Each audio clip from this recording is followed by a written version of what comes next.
Allez, rebonjour tout le monde, la vidéo précédente a coupé, donc je fais la suite ici pour éviter le montage que je ne sais pas encore faire. Alors j'en étais en fait à l'adulte, l'adulte qui doit autoriser l'erreur et rester dans une posture d'adulte vis-à-vis de l'enfant et de ses devoirs. Et donc je vous parlais de l'analyse transactionnelle, donc je vous remontre ici dans cette vidéo les trois postures en analyse traditionnelle, oui, transactionnelle. Donc il y a la posture de parent, donc le parent normatif qui donne les règles ou nourricier. La posture d'adulte, donc celui qui dit les faits sans émotion, sans juger, qui énumère simplement les faits. Et puis la posture d'enfant que nous pouvons avoir aussi en tant qu'adulte, donc l'enfant libre, l'enfant soumis ou l'enfant rebelle.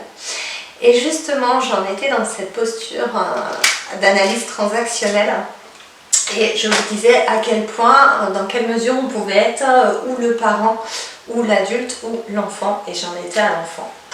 Donc il restait un point pour moi à vous évoquer, c'était l'adulte, enfin le parent en tout cas, qui pense que pour réussir dans la vie, il faut réussir à l'école. Donc ça, ce sont quelques adultes qui pensent ça, qui pensent que si on ne réussit pas à sa scolarité, on ne peut pas réussir dans la vie. Donc là, c'est une posture d'enfant, parce qu'on est sur des croyances, on est sur des peurs, on est sur tout ça.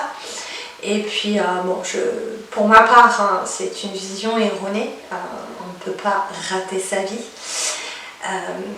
La position sociale ne fait pas qui on est, mais là, ce sont mes croyances à moi, donc je ne vais pas m'étaler là-dessus. Vous avez quelqu'un en spiritualité qui s'appelle Franck Lobvé, qui parle justement de réussir sa vie versus échouer sa vie. On ne peut pas échouer sa vie, en fait. On est en vie.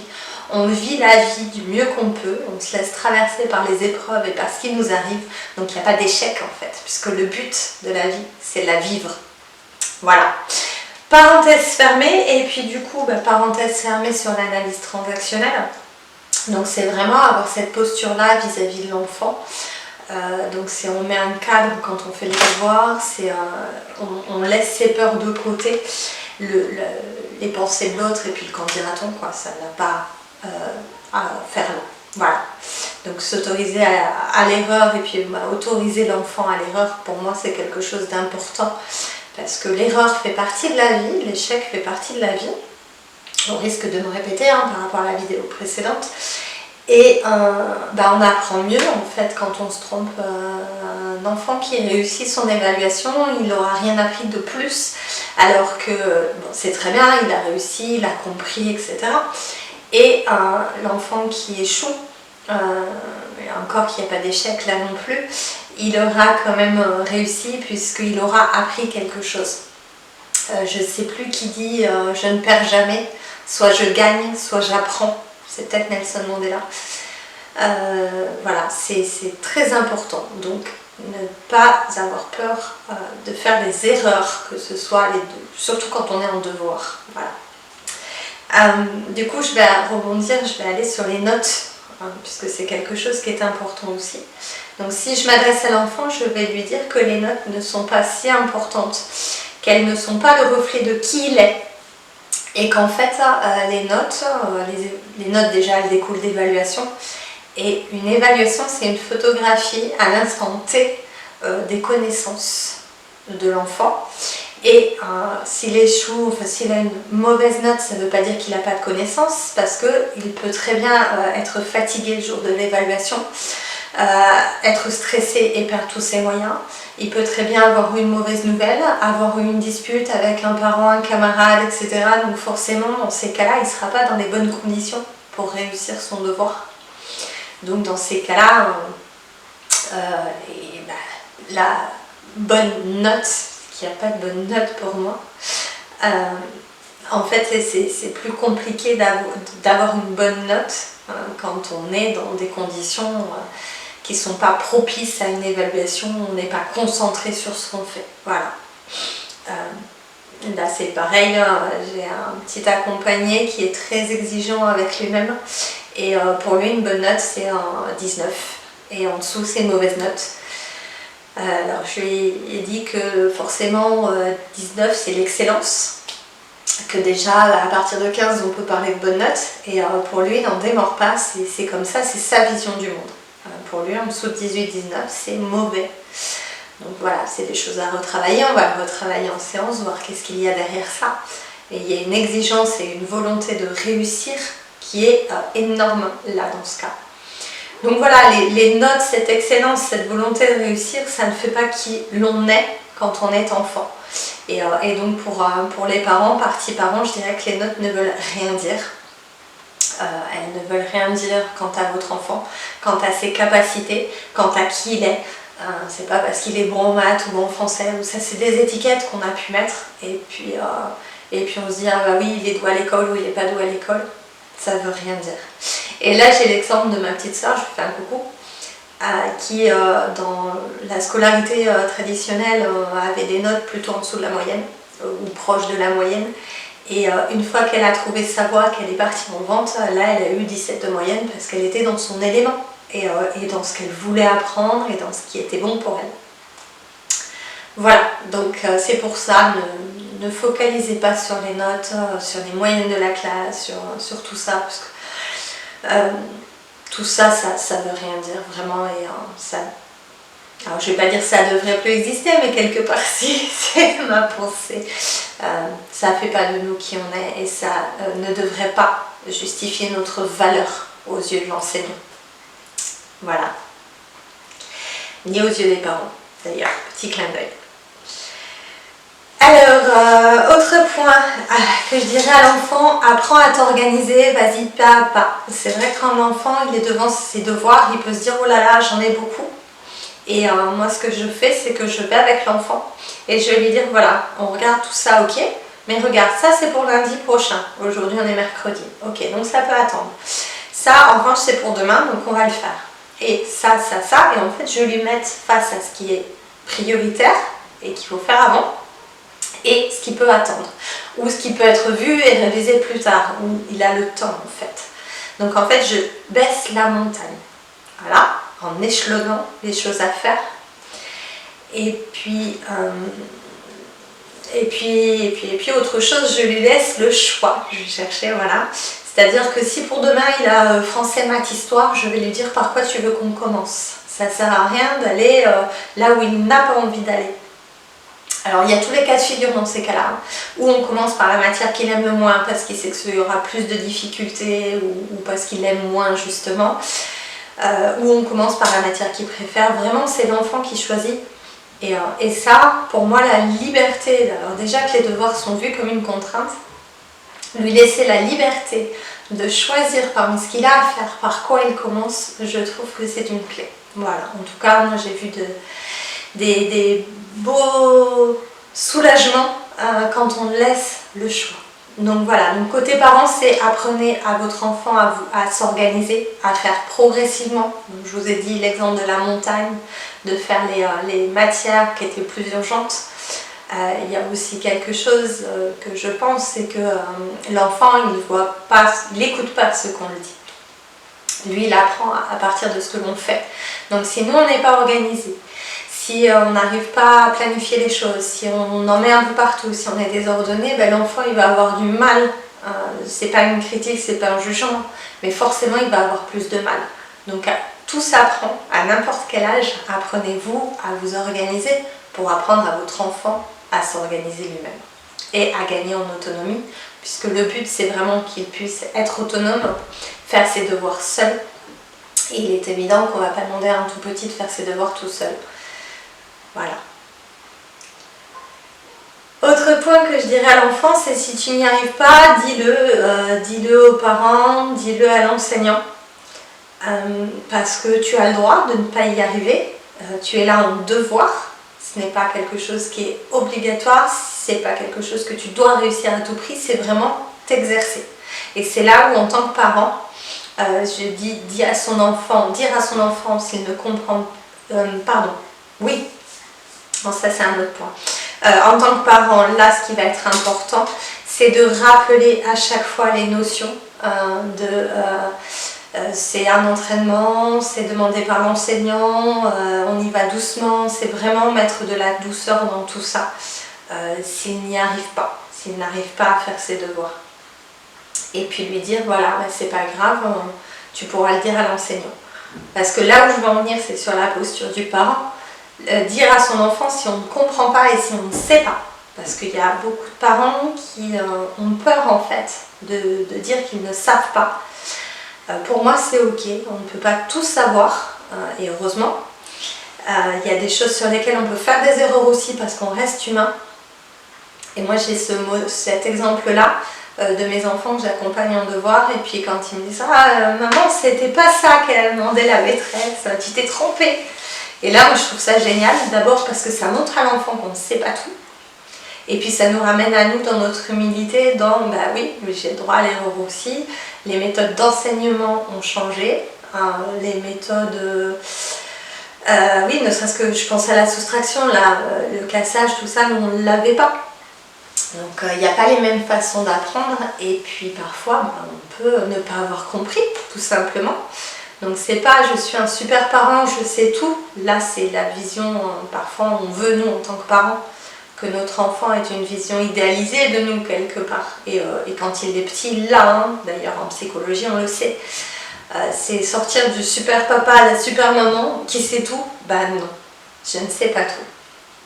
Et d'ailleurs en accompagnement, je leur dis souvent, peut-être qu'à un moment donné, j'arriverai dans mes limites et à ce moment-là, je te dirai que je ne sais pas et que je ne peux pas t'aider là-dessus.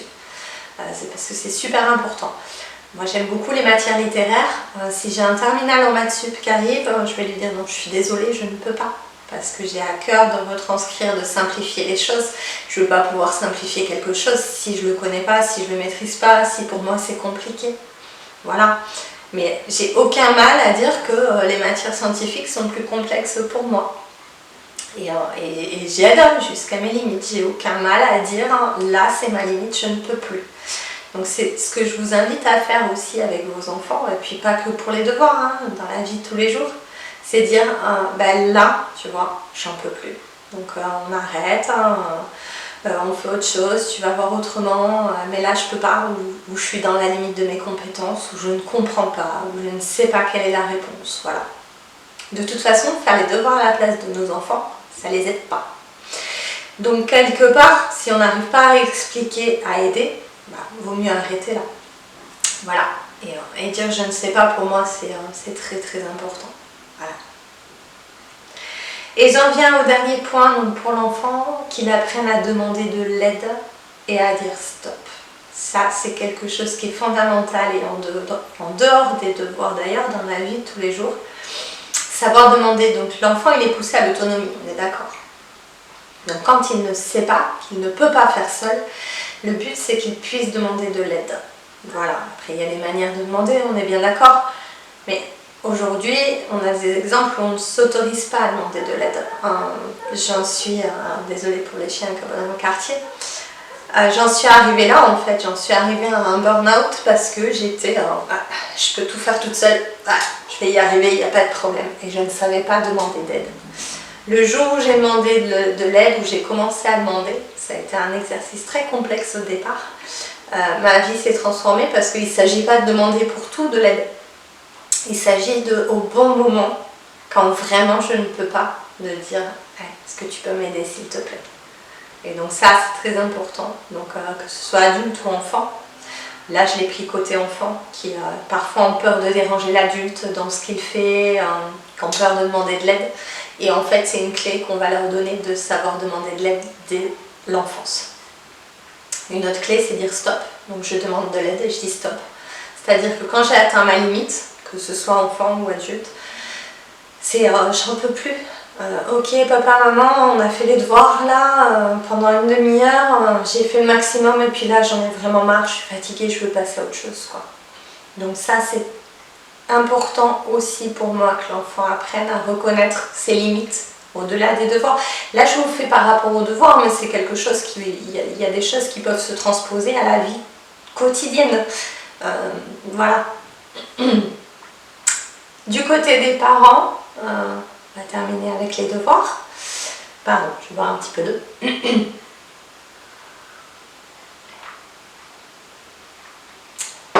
Mon dernier point, c'est ne pas se braquer. Donc autant l'enfant doit demander de l'aide, autant l'adulte lui ne doit pas se braquer face à la demande de l'enfant. Si les devoirs deviennent des conflits, bah, c'est dommage. Ça m'est arrivé moi aussi parce qu'à une époque, je voulais tellement bien faire, j'avais cette peur de l'image qu'on avait de moi, etc., que vraiment je me braquais et j'allais jusqu'au conflit. Et c'est tellement dommage d'avoir des conflits pour quelque chose comme les devoirs, que bon, si on peut s'en passer, tant mieux. Donc évitez d'être dans la confrontation. Et donc là, c'est justement quand vous sentez que ça monte, que vous vous énervez, c'est là dire écoute, là je sens que je vais m'énerver, ça sert à rien, on arrête là. Essaie de faire tout seul, ou tant pis, ou tu diras à ton enseignant que tu n'as pas réussi à terminer. Voilà, mais on évite le conflit. Il y a tellement de raisons d'être en conflit que si on peut éviter celui-là, c'est mieux. Déléguer si c'est trop dur. Alors, il y a beaucoup de familles monoparentales, je le sais. Si on n'est pas en famille monoparentale, on peut déléguer à l'autre parent ou déléguer aussi aux grands frères, aux grandes sœurs, pourquoi pas, s'il y en a. Il vaut mieux ça que de se braquer. Déléguer, c'est important. Et puis il y a aussi, donc, s'il n'y a pas de grand frère, pas de grande sœur, une famille monoparentale, il y a aujourd'hui dans les établissements les aides aux devoirs, qui sont ce qu'elles sont.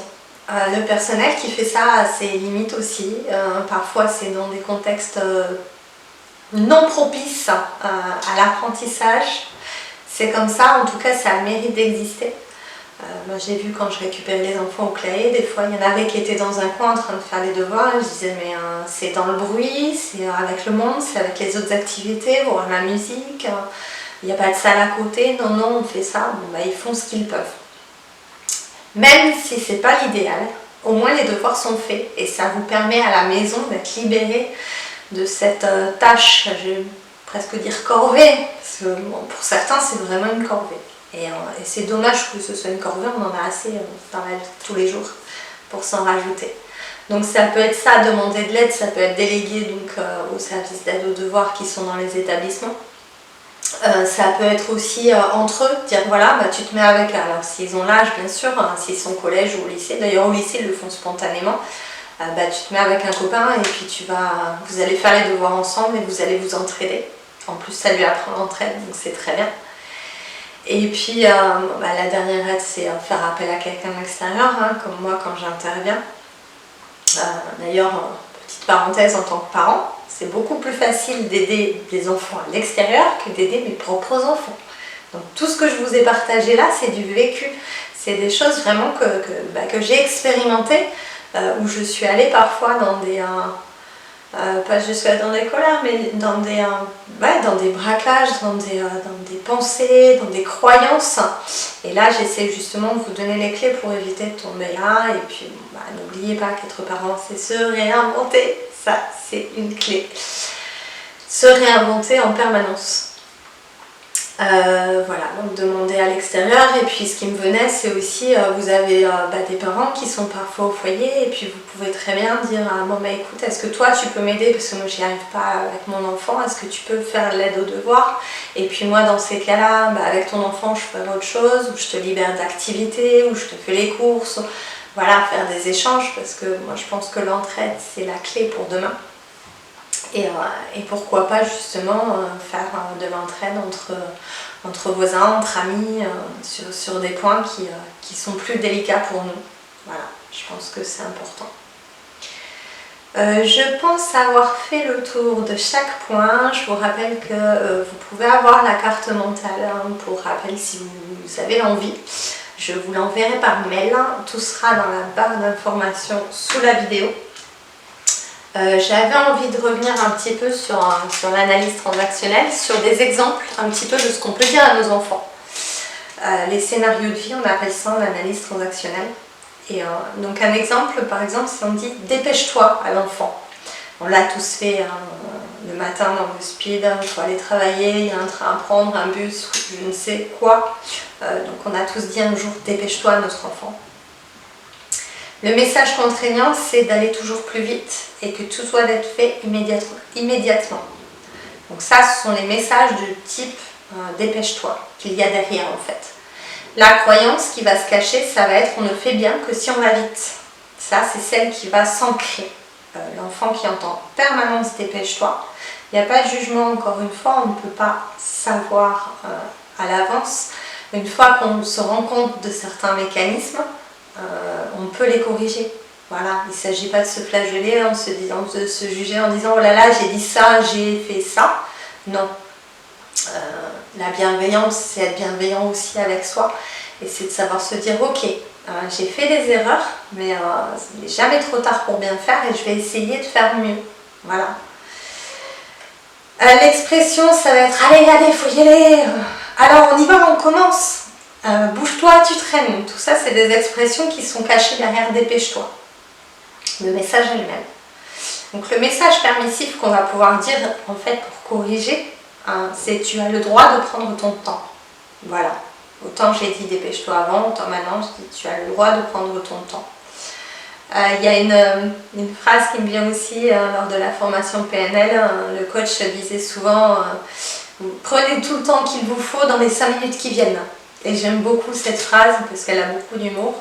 Elle met un cadre, c'est-à-dire que dans 5 minutes, il faudra mieux qu'on ait terminé. Et encore qu'on pouvait dépasser. Et on prend tout ton temps. Donc il y avait les deux, j'aime beaucoup. Tu peux profiter du moment présent. Tu peux prendre le temps de réaliser ce que tu veux faire. Et c'est là où je vous disais tout à l'heure, ne pas interrompre le jeu par exemple si l'enfant est dans le jeu. Ne pas interrompre son jeu pour faire les devoirs. Qu'il termine son jeu et qu'après il fasse les devoirs. Alors attention, il y a des jeux qui peuvent durer longtemps, c'est comme les vidéos, ça peut durer très très longtemps. Alors derrière dépêche-toi, il va y avoir des atouts de comportement et puis des difficultés, on est bien d'accord. Donc derrière dépêche-toi, on va avoir être réactif, aller très vite, travaille vite et pense vite. Quelqu'un qui aime la pression et les échéances courtes. Là encore, dans la formation de PNL, je me souviens d'une des stagiaires qui travaillait en même temps parce qu'elle avait quelque chose à rendre le jour même et qui aimait en permanence se mettre la pression et faire les choses au dernier moment. Encore une fois, il n'y a pas de jugement, je lui fais un coucou si elle regarde. Les difficultés maintenant, on peut se montrer impatient. Bah oui, toute notre vie on nous a dit dépêche-toi, va vite. Donc forcément, si on est face à quelqu'un qui va moins vite, on va être très impatient. On peut procrastiner aussi. Bah oui, c'est pareil, travaille vite, il y a beaucoup de choses à faire, alors c'est pas la peine que je m'y mette, quoi. À quoi bon? Et puis après, avoir le sentiment d'être en permanence débordé. Ça, c'est quelque chose que je connais bien, se faire une montagne de tout ce qu'on veut faire et de tout ce qu'on croit devoir faire. Et en fait, se sentir débordé, quoi. Et du coup, procrastiner parce qu'on ne sait pas par quoi commencer. Donc c'est pour ça que je vous disais apprendre à s'organiser, à faire pas à pas au fur et à mesure, c'est quelque chose qui est important. Voilà, donc c'était long, ce sera en 2 vidéos. J'avais vraiment à cœur de vous partager tout ça. Parce que la parentalité, c'est quelque chose qui me tient à cœur en tant que parent et en tant qu'accompagnante. Et puis les devoirs, c'est quelque chose que je vois avec les enfants, donc c'était un axe que pour moi il était important d'aborder. Voilà, d'apporter un petit peu de souplesse dans ce monde-là, dans ces besoins-là, parce qu'on n'a jamais besoin de faire les devoirs, c'est toujours mieux pour l'apprentissage progressif. Et puis voilà, j'avais envie de vous partager tout ça, mon amour du travail avec les enfants, parce que c'est passionnant, ils sont sans cesse différents, il faut aussi se réinventer en permanence quand on les accompagne, il ne faut pas croire que chaque séance va être cadrée, voilà, il y a toujours des imprévus, des aléas, parce qu'ils sont comme ils sont. Moi je les accueille tels qu'ils sont, donc comme je disais, si jamais tu veux prendre une demi-heure pour discuter ou pour voir comment tu es à l'intérieur ou pour faire des mouvements ou de la relaxation et qu'il nous reste 1 heure pour le travail, pour moi c'est ok.